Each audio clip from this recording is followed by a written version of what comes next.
महाराष्ट्रातील ओबीसीचं राजकीय आरक्षण ओबीसींना तात्काळ मिळावं या एकाच भावनेने ओबीसी समाजावर जो अन्याय झाला तो अन्याय तात्काळ दूर व्हावा या भावनेने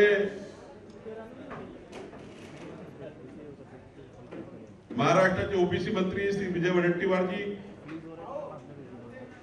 आणि आयोजकांनी आम्हाला आपल्या सर्वांना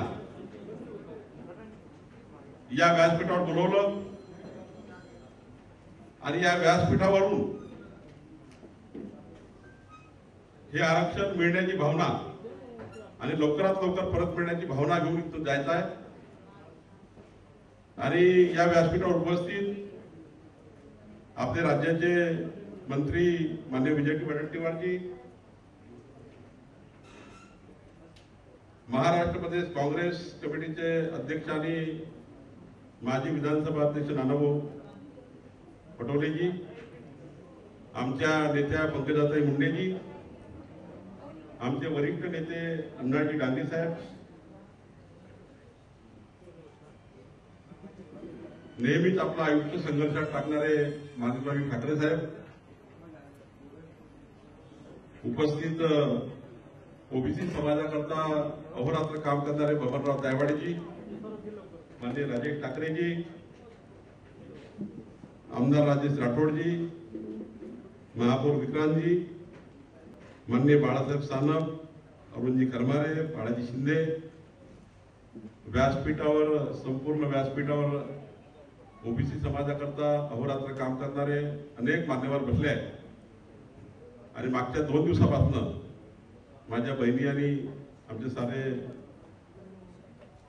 वरिष्ठ विचारक विचारवंत आपलं अख्खं आयुष्य समाजाकरता काम करणारे अनेक मंडळी, ज्यांचं नाव आपण घेऊ शकत नाही, आमच्यापेक्षा जास्त काम केलेले लोक या ठिकाणी नेते या ठिकाणी बसले आहेत। बंधू आणि भगिनी, आज उभ्या महाराष्ट्राला या परिषदेकडे लक्ष लागलं आहे। 12 कोटी जनतेचं महाराष्ट्राचं लक्ष या परिषदेवर आहे आणि इतिहासामध्ये ओबीसी समाजावर या पद्धतीचं आरक्षण झाले हे इतिहासातली काळी घटना आहे। आणि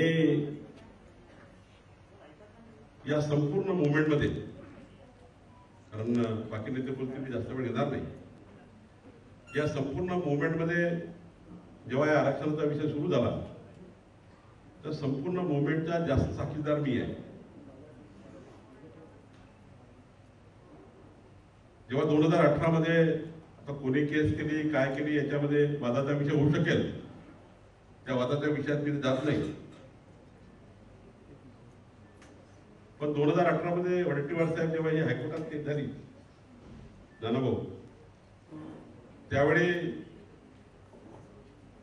मी पंकजाताई, राज्याचे माजी मुख्यमंत्री देवेंद्र फडणवीस, संजय कुटे, राम शिंदे, आम्ही सर्व माननीय आम्ही त्यावेळी नानाभाऊ पटोले आणि सर्वांचाच त्या ठिकाणी विचार घेतला होता की 2018 मध्ये जेव्हा ही हायकोर्टात केस झाली आणि हायकोर्टमध्ये याचिकाकर्त्याने असं म्हटलं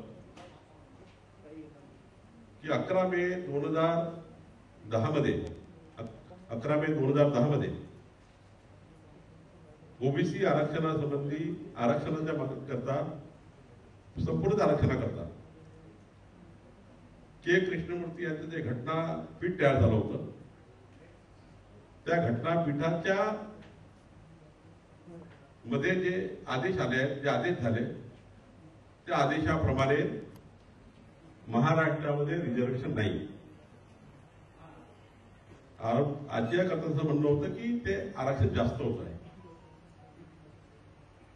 आणि 11 मे 2010चा जो के कृष्णमूर्ती यांचा आदेश आहे, त्या घटनापीठाचा आदेश हा कायदा बनला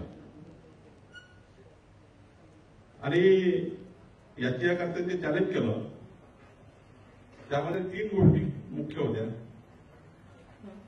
की के कृष्णमूर्ती यांच्या जजमेंटमध्ये असं म्हटलं की कोणतंही राज्याचं आरक्षण 50%च्या वर जायला नको, नंबर 1. नंबर 2, आदिवासी आणि मागासवर्गीय एसटी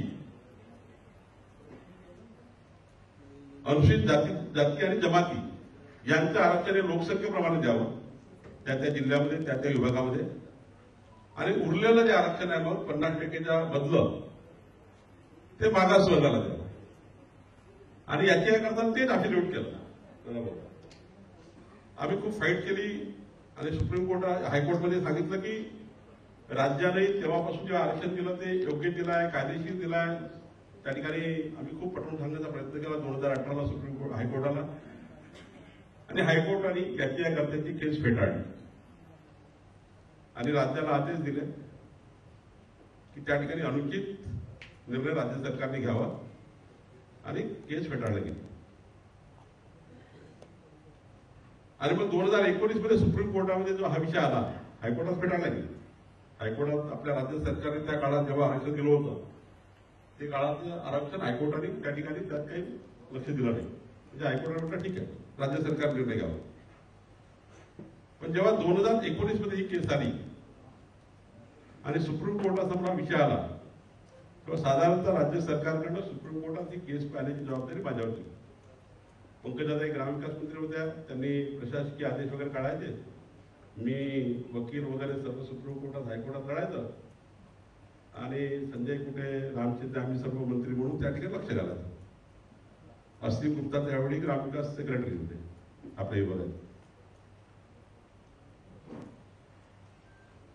जेव्हा 2019 मध्ये अशी आणीबाणीची परिस्थिती एक दिवस आली की सुप्रीम कोर्ट विरोधात जाण्याची परिस्थिती निर्माण झाली आणि अधिवेशन कोणतेही नव्हतं, कारण 31 जुलै होती, 30 जुलै होती आणि पुढं ऑगस्ट सप्टेंबर निवडणुकीचा काळ होता. आणि अशा वेळी अधिवेशन कॉल करणे वगैरेपेक्षा मग 30 तारखेला रात्रभर अक्षरशः ती रात्र जागून काढली आम्ही सर्वांनी. माननीय देवेंद्र फडणवीसही रात्रभर बसले आणि 31 जुलैला सकाळपर्यंत आम्ही सर्व प्रक्रिया पूर्ण करून राज्यपालांच्या घरी येऊन सही आणली आणि 31 जुलैला राज्यामध्ये एक वट हुकूम काढला की राज्यानं ओबीसी समाजाच्या स्थानिक स्वराज्य संस्थेला दिलेलं आरक्षण हे योग्य आहे, त्यात कोणतंही कमी करता येणार नाही. आणि योगायोगाने आम्ही ते सुप्रीम कोर्टाला लेख केलं, सुप्रीम कोर्टाने ते ऐकलं आणि ऐकून मग या महाराष्ट्रातल्या 5 जिल्हा परिषदेच्या निवडणुकीला ओबीसी आरक्षण कायम ठेवून निवडणुका झाल्या, निवडणुका करण्यास परवानगी दिली. आता इथे कुणावर टीका टिप्पणी करायचा प्रश्न नाहीये, कारण हे व्यासपीठ टीका टिप्पणीचं नाहीये. कारण मला वाईट वाटलं वडेट्टीवार, आम्ही खरंच सांगतो, हृदयातून सांगतो, आम्ही कुठेही कोणत्याही राजकीय अविभाषातले या ठिकाणी आलो नाहीये. आम्ही अंतर्मनातलं हृदयातलं ओबीसी समाजाचं भलं झालं नाही. कुठलाही तर आम्ही म्हटलं तर ठीक आहे, ओबीसी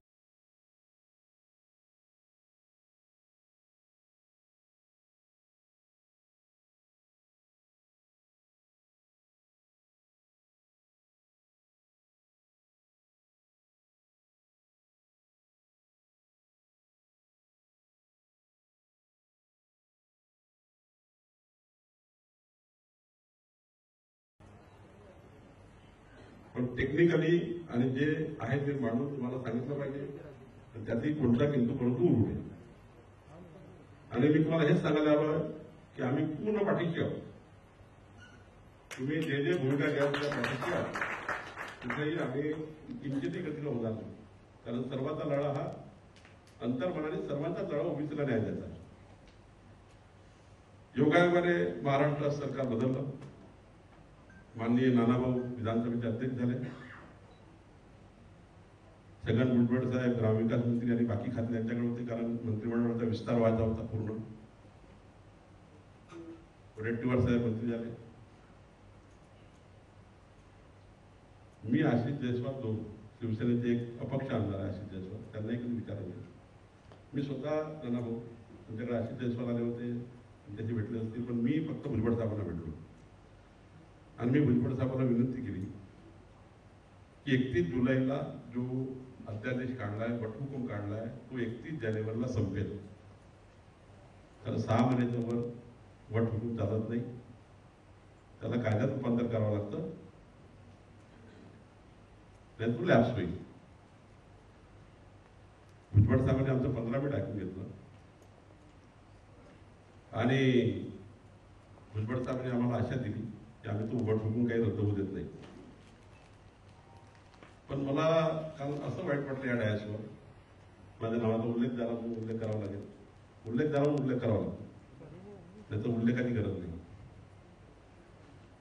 31 जानेवारीची रात्र जागून राज्यपालाची सही आणण्यापर्यंत, वटहुकूम काढण्यापर्यंत ज्या कार्यकर्त्यांनी काम केलं, त्यांना या व्यासपीठावर सांगितलं की बावनकुळे माझ्याकडे आले की तू वटहुकूम रद्द करा. मला माहिती नाही, त्यांना आमचे वरिष्ठ नेते आहे, महाराष्ट्रात ओबीसी समाजाकरता त्यांनी मोठं काम केलं आहे. सर्वांकरता आदरणीय भुजबळ साहेब, आपण सर्व त्यांचा आदर करतो. पण त्यांना या वयात का खोटं बोलावं लागलं आणि या व्यासपीठावर का खोटं बोलावं लागलं याची मला थोडी चिंता आहे. त्यांची माफी मागतो मी, कारण वरिष्ठ आहेत त्याचे. पण दुखवलं गेलं की वटहुकूम रद्द करा असं बावनकुळे सांगतात. आणि मला थोडा केविलवाला प्रकार वाटला की या वयात त्यांना असं का बोलावं लागलं. भुजबळ साहेबांना मी आजही त्या ठिकाणी कधीही समोर यायला तयार आहे, आशिष जयस्वाल यायला तयार आहे. आशिष जयस्वालांनी काय बोललो की बाबा आपण वटहुकुमाची डेट वाढवायला गेलो आणि साहेब म्हणतात की आपण वटहुकूम कॅन्सल करण्यासाठी नाराज झालो.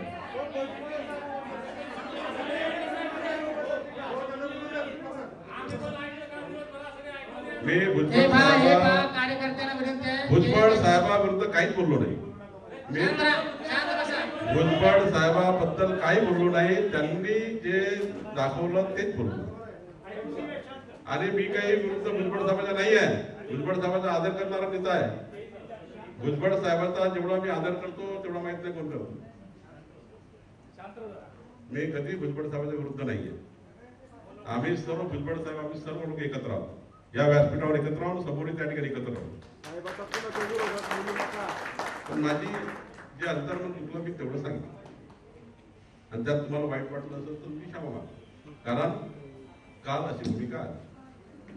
ठीक आहे नाना भाऊ, 13/12ला सुप्रीम कोर्टाने पहिले आदेश दिले, 13/12/2019 आणि त्याच्यामध्ये जे काय आदेश दिले, आता आदेशात जात नाही मी, त्या आदेशाच्या पूर्ण त्या ठिकाणी आपण सर्व, कारण शेवटी आपल्याला न्याय द्यायचा आहे, न्याय मिळवायचा आहे, न्याय द्यायचा आहे. मी आता राज्यकर्ते आहे, तुमच्याकडनं न्याय मिळवून घ्यायचा आहे, आमचं सहकार्य लागेल ते द्यायचं आहे.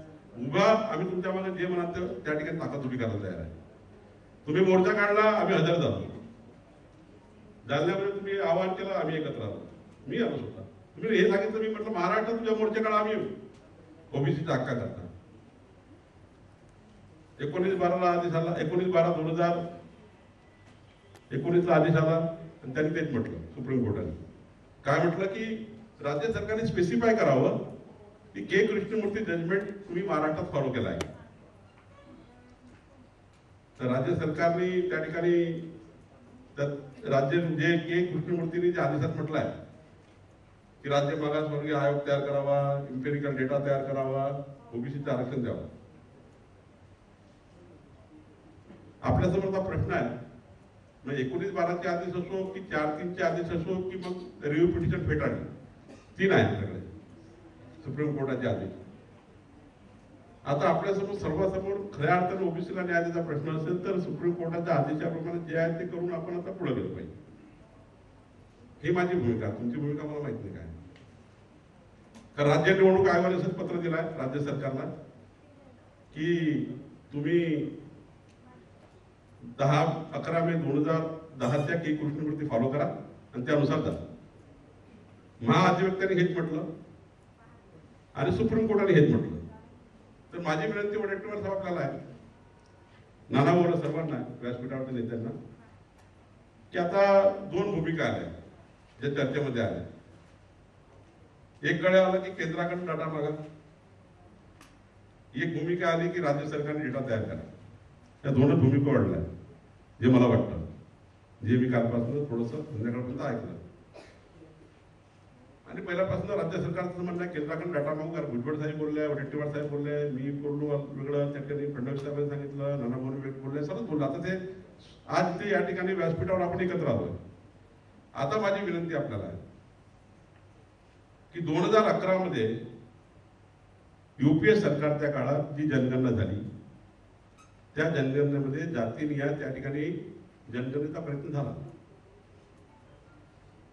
पण 2013 मध्ये वडेट्टीवार साहेब त्यात असा निर्णय झाला, कारण आम्ही प्रयत्न केला, माननीय फडणवीसांनी प्रयत्न केला, पंकजाताईंनी प्रयत्न केला की तो डेटा मिळाला तर फारच चांगलं होऊन जाईल, सोपं काम होऊन जाईल. पण 2013 मध्ये हा निर्णय झाला की तो डेटा मोठ्या प्रमाणावर चुकीचा आहे, तो डेटा कोणालाही शेअर करू नये. आणि तो प्रयत्न आम्ही करून पाहिला, तुम्ही करून पहा, काही प्रयत्न काही म्हणणं नाही आमचं. तुम्ही करून पाहिला तरी प्रयत्न म्हणणं नाही, आणि आम्ही केला होता तेही सांगणं नाही. पण सुप्रीम कोर्टाने जर सांगितलं असेल की तुम्ही तुमचा डेटा तयार करा, तर माझं असं म्हणणं आहे की लागेल 3 महिने, लागेल 4 महिने. तर आपण काल मला वाटतं वाशिम जिल्ह्यामध्ये मालेगाव तालुक्यामधल्या 2 ग्रामपंचायतींनी नाना भाऊ, अंगणवाडी सेविका, आशा सेविका, ग्रामसेवक आणि तलाठी या 4ही लोकांनी मिळून 8 दिवसात एका ग्रामपंचायत डेटा तयार करून सरकारकडे पाठवून दिला. ग्रामपंचायत आपल्याला 3 महिने लागतील. माझ्याकडे दोन्हीकडे प्रयत्न सुरू ठेवा ना. तुम्हाला काय वाटतं तर दोन्हीकडे सुरू ठेवा. एकडे केंद्र सरकारचा तुम्ही डाटाचा प्रयत्न करा, दुसरीकडे राज्य सरकारचा डेटा सुरू करा तयार करणं. काही फरक पडत नाही, करायला जाऊ ना. आणि जो कामात तो येईल कामात, काहीच प्रश्न नाही. सुप्रीम कोर्टाने म्हटलं राज्याने डेटा तयार करावा, हा जर वाद असेल तर राज्याचा डेटा चालेल, तर केंद्राचा भेटला तर केंद्राचा ठीक आहे. पण केंद्राने 2013च्या आदेशापासून बघा, त्यात नाही आहे. त्यांनी म्हटलं नाही, हा डेटा वापरू नये. माझी विनंती आपल्याला आहे की आपल्या सर्वांचा एकच उद्देश आहे की ज्या निवडणुका लागल्या, आणि वडेट्टीवार साहेबांचं मी त्याविषयी अभिनंदन केलं, आजही अभिनंदन करतो. त्यांनी काय म्हटलं नागपूरमध्ये प्रेसमध्ये चांगलं बोलले. आमची सर्वांना वाटलं की नाही, नानाभाऊ कुबडा लढले आणि वडेट्टीवार साहेब लढत आहे, आणि माननीय देवेंद्र फडणवीस साहेबांनी ती भूमिका घेतली. आणि मग वडेट्टीवार साहेबांनी सांगितलं, म्हणजे इतका मोठा शब्द बोलले की त्याच्यामध्ये आमच्यासारख्या कार्यकर्त्याला अभिमान वाटेल, पक्ष कोणताही राहतो. काय म्हटले, या राज्यामध्ये जर निवडणुका होतील तर ओबीसी आरक्षणाशिवाय होणार नाही. आणि मी जोपर्यंत मंत्री आहे तोपर्यंत होऊ देणार नाही. ह्या भूमिकेला आमचं सर्वांचं समर्थन आहे, सर्वांचं समर्थन आहे. भाऊ तुम्ही पुढाकार घ्या. मी परवा निवडणूक आयोगाकडे गेलो होतो. निवडणूक आयोगाने नानाभाऊ सांगितलं आम्ही निवडणुका थांबवणार नाही. कारण त्यांनी सांगितलं की चीफ सेक्रेटरीचं पत्र आम्हाला आलंय, पण त्यामध्ये आमच्या अधिकारात नाही. कारण 30 एप्रिलला पुन्हा एकदा 30 एप्रिल 2021ला, पण 4 मार्च 2021 एक आदेश, आणि 30 एप्रिलला पुन्हा एक त्या ठिकाणी सुप्रीम कोर्टाने असं म्हटलं की 30 जूनच्या आतमध्ये राज्य निवडणूक आयोगाने तातडीनं निर्णय करून सुप्रीम कोर्टाला कळवा निवडणुकाबद्दल. त्यांनी आता सर्व जागा ओपन करून निवडणुका लावल्या. माझी विनंती आपल्याला आहे की ज्याप्रमाणे चीफ सेक्रेटरीने आपल्या सर्वांच्या म्हणण्यावर राज्य निवडणूक आयोगाला पत्र दिलं, ते पत्र घेऊन सुप्रीम कोर्टात गेलं पाहिजे आजच्या आज.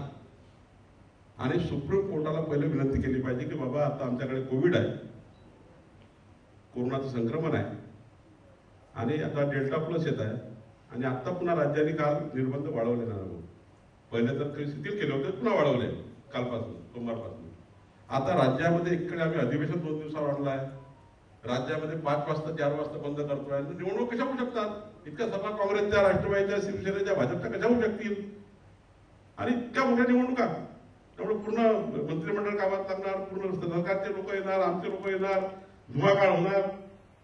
आणि मग अशा परिस्थितीमध्ये सर्वात पहिले माझी विनंती वडेट्टीवारजी आहे, उद्याच्या उद्या सुप्रीम कोर्टात जाऊन या कोरोनाच्या परिस्थितीमध्ये या निवडणुका होऊ शकत नाही, किंवा त्यांना विनंती करून किमान 5-6 महिने निवडणुका समोर ढकलून द्या, एवढी विनंती पहिले मी आपल्याला करतो. राज्य सरकार जर भूमिका घेतली तर मला वाटतं सुप्रीम कोर्ट ऐकेल. राज्य सरकारचं एवढं काही कोर्ट नाही की राज्य सरकारचं ऐकणार नाही, आणि या परिस्थितीत ऐकणार नाही, पेंडेमिकमध्ये ऐकेल. राज्य सरकारचं काही एवढं काही सिरियस सुप्रीम कोर्ट घेत असतं. आणि मग आपल्याला जे 5-6 महिने वेळ भेटेल, त्या वेळेमध्ये किमान 5 जिल्हा परिषदच्या, किमान 5 जिल्हा परिषद ज्या लागल्या तेवढा डेटा केंद्राकडची वाटपा, राज्याकडची आपण तयार करा. जर एका ग्रामपंचायतीने 7 दिवसात केला तर आपण 3 महिन्यात करू. या 5 जिल्हा परिषद ज्या लागल्या तेवढा तर घेऊन घ्या आता, आणि तो 5 जिल्हा परिषद डेटा तयार करून त्याचा रिझर्वेशन टाका असं म्हटलं. सुप्रीम कोर्टाने आरक्षण थांबवलाय, सुप्रीम कोर्टाने डेटा तयार करून आरक्षण द्या असं म्हटलंय. तर माझी विनंती आपल्याला वडेट्टीवारजी आहे की आपण या 5 ज्या 85 सीट लागल्या आहेत आणि 144 पंचायत समिती लागल्या आहेत, त्या निवडणुका थांबवून 6 महिन्याच्या आतमध्ये हा एवढा डेटा तयार केला तर हे संकट टळून जातं. कारण मला भीती अशी आहे नानाभाऊ आणि वडेट्टीवारजी की एकदा ओबीसी बिना निवडणुका झाल्या तो प्रेसिडेंट तयार होतो, आणि मग एकदा सुप्रीम कोर्टाला वाटलं की बिना ओबीसी निवडणुका झाल्या ना, मग पुढच्या 2022चा अख्खा महाराष्ट्र म्हणजे 85% महाराष्ट्र निवडणुकीला समोर जाणार आहे. 2022 मध्ये जानेवारी पासून तर डिसेंबर पर्यंत निवडणूक आहे. जिल्हा परिषद, पंचायत समिती, महानगरपालिका, नगरपालिका सर्व निवडणुका. आणि एकदा ह्या का जिल्हा परिषद झाल्या का पुन्हा 2022च्या पूर्ण निवडणुका आपल्याला बिना ओबीसी आरक्षणाने एखाद्या वेळी जाऊ लागू नये, एवढी माझी विनंती आहे. दुसरी विनंती आपल्याला आहे की आपण मागासाहेब तयार केला जाय, काही प्रश्न नाही राहिला तो. आता सारे जिल्हाधिकारी, सारी टीम कामात लावू, पॅरलली दोन्हीकडे काम चालू करा. आम्ही तुमच्या केंद्राच्या तुम्ही डाटा मागा. आमचं तर म्हणणं आहे की त्यांनी 2013ला जो आदेश दिलाय त्या काळात ते डेटा द्यायला तयार नाही.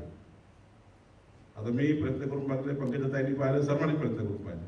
कारण 2013ला आदेशच आहे, 2013चे आदेश आहे की डेटा मिळणार नाही. आज फक्त टेक्निकल प्रश्न फसला आहे. आणि माझी विनंती आहे की मग आता 13-12 जुलै 13-12-2019 सुप्रीम कोर्टाची ऑर्डर, 4 मार्च 2021 ची सुप्रीम कोर्टाची ऑर्डर, 30 एप्रिल 2021 ची सुप्रीम कोर्टाची ऑर्डर, या सर्व ऑर्डर, आणि 11 मे 2010 ची सुप्रीम कोर्टाची ऑर्डर, या सर्व ऑर्डरचा जर विचार केला, मी महाधिवक्त्याशी बोललो वडेट्टीवार साहेब, त्यांचे म्हणणं आहे की राज्यांनी डाटा तयार करायचा. स्टेट इलेक्शन कमिशनने आपल्याला हेच पत्र दिलं, तुम्ही डेटा तयार करा, डेटा मिळवा, डेटा तयार करा. आता डेटावरच थांबला आहे. तर मला वाटतं पॅरल दोन्ही सुरू करा आजपासून. राज्याने राज्याचा सुरू करा, तिकडे केंद्राची काय तुम्हाला वाटतं तुमची भूमिका त्या ठिकाणी केंद्र सरकारकडे मांडा. पण माझं म्हणणं काय आहे की 3 महिन्याच्या आतमध्ये राज्याचा डेटा तयार करून इकडला किंवा इकडला जो असेल तो पहिले येतो, तो डेटा तयार करून आपलं रिझर्वेशन आपण घेऊन घ्या, आणि आपलं रिझर्वेशन टाकून हो या निवडणुका वाचवा. आणि या कामाकरता तुम्हाला जिथे इथे मदत लागेल, या राज्याचे माजी मुख्यमंत्री देवेंद्र फडणवीसांनी काल सांगितलं, आम्ही आज सांगतो, मी सांगतो, सर्व सांगतो, आणि आम्ही पूर्ण भारतीय जनता पार्टीची उभी करतोय. पूर्ण भारतीय जनता पार्टी, पंकजाताई इथे बसल्या, मी आपल्याला जबाबदारी सांगायला आलो आहे. आमचा पक्ष, आम्ही व्यक्तिगत जी काय आमची क्षमता असेल ती पूर्ण आपल्या मागे उभी करू, आणि 3 महिन्याच्या आतमध्ये ओबीसीना रिझर्वेशन भेटवून या 85 जागा, या 144 जागा आणि पुढच्या साऱ्या निवडणुका त्या ओबीसी आरक्षणाने घेण्याचा प्रयत्न करा. आणि या टेक्निकल मुद्द्याला सोडवून, शेवटी टेक्निकल मुद्दा फसलाय, आणि या मुद्द्याला सोडून मला वाटतं या विषयाला न्याय द्या. आम्ही आपल्या पाठीशी आहोत. आणि राज्यामध्ये जी आज तुम्ही आम्हा सर्व लोकांना एकत्र आणून जी वज्रमूठ तयार केली आहे, ही कायम ठेवा. आणि ओबीसीचा हाच प्रश्न नाही, हा तर जो तिढा निर्माण झाला, हा तिढा तर सोडवायचा आपल्याला. पण यानंतर ओबीसी समाजाचे जे जे विषय असतील, मग केंद्राकडे असतील राज्याकडे असतील, त्या संपूर्ण विषयाला तुम्ही सर्व लोक मिळून हा व्यासपीठ उचलू, आपण हा पूर्ण व्यासपीठ उचलू आणि त्याकरता लागणारी पूर्ण मदत आम्ही आपल्याला करू. पण हे व्यासपीठ राजकीय कामाकरता कोणी वापरू नये एवढीच हात जोडून विनंती आहे. मी सांगितलं तुम्हाला, या केसचा साक्षीदार मी आहे. ही केस पूर्ण मी लढलेलो आहे. या केसमध्ये मी अनेक वेळा सुप्रीम कोर्टात गेलो आहे. वकील नेमण्यापासून तर अध्यादेश काढण्यापर्यंत मी काम केलं आहे. पंकजाताई मुंडे ग्रामविकास मंत्री म्हणून त्यांनी जेव्हा जेव्हा मला सह्या लागल्या, मी पंकजाताईंचं अभिनंदन करतो. माननीय देवेंद्र फडणवीसांचे अभिनंदन करतो. यांनी या विषयाकरता जेव्हा जेव्हा मला वाटलं तेव्हा तेव्हा रात्री 12-12 वाजता सह्या केल्या या कामाकरता. आणि पंकजाताईंनी खूप त्याकरता काम केलं आहे. त्यांचे अभिनंदन करतो. आणि ह्या सरकारमध्ये वडेट्टीवारजी तुम्ही त्या ठिकाणी हा विळा उचलला आहे, नानाभाऊंनी विळा उचलला आहे. तुम्ही सक्सेस करा, आम्ही आपल्या पाठीशी आहोत. धन्यवाद. बहिणाबाईंची जात्यावरची ओवी म्हणजे